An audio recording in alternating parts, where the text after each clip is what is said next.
Интересное видео появилось от Соловьева со студии. Это просто кино. Вы послушайте. Оказывается, Комсомольск на Амуре завален бабками, а вот местные власти не работают. Также, оказывается, у всех техники валом. Но просто никто не хочет общаться с нашим главнокомандующим мэром. Вот эту сказку рассказали по центральному телевидению. Обязательно это видео посмотрите до конца. Ну и оставьте свои комментарии, особенно комсомольчане.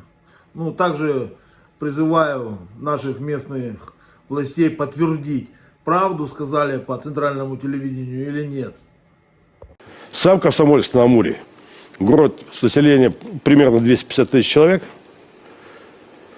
Сказать, что он обделен вниманием федеральным или региональным там губернатором, ну, было бы навязчиво. И там такие объекты спортивные, культурные, что, например, для региональных столиц Бурятии или Читы такие априори не снилось. Ну, где бы мы видели, у нас там закрытый громаднейший скалодром. Причем, когда показали у меня, я такого не видел вообще в принципе никогда.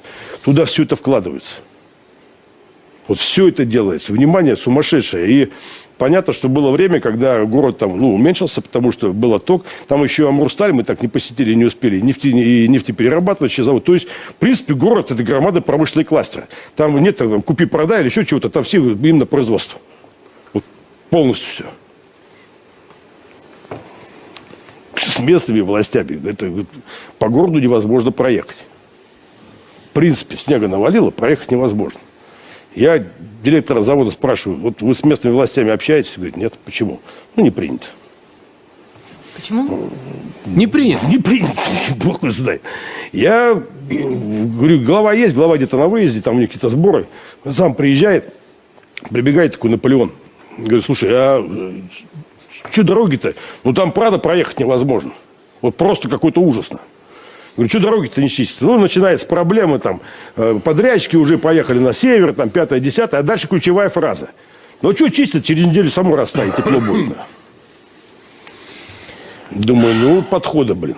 А со мной Паша Семигин, мой коллега по Госдуме, я говорю, слушай, коммерсант, ты же отсюда, да, коммерсанты есть, собери вечером перед поездом. Обратно поездом поехать, потому что проехать по дороге невозможно. Вот. Он собирает, говорю, мужики, в чем проблема? У вас что нет там погрузчиков, грейдеров? У нас этого добра, как у дурака фантиков.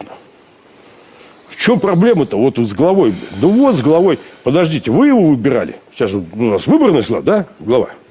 Мы, а сейчас? Ну вот. Я к чему это веду? Не потому, что сегодня в Комсомольске на Амуре там что-то не так. У нас система управления не работает. Вот сегодня, когда напряженка идет. То есть федерация полностью задачи, обязательства выполняет.